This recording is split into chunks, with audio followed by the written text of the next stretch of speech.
Sunrun is actually a great example in that they built their own software tools, Brightback, 5 years ago, because the overall solar market wasn't big enough to really support a burgeoning software ecosystem, and they had to do that to make their business work and to make their operations scale. And then now, 5 years later, there's us, there's all our competitors and all our friends. Everyone in the market has created the software ecosystem. So now, a good example is like in the Mexican market. There is Bright wants to be the Sunrun of Mexico. In Brazil, like SolarGrid wants to be the Sunrun of Brazil.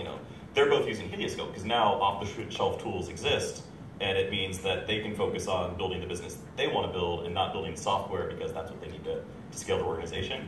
And I think that's really the trend we've been seeing is Solar City's been building technology because they have to, not because they necessarily want to. And there are big advantages to doing it internally just in terms of getting all the operations right.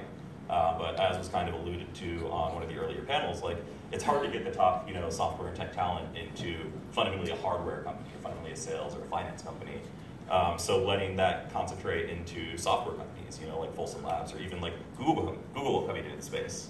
It's a really powerful thing for the industry because it means that the software technology can really start making a much bigger leap than has happened before. Okay.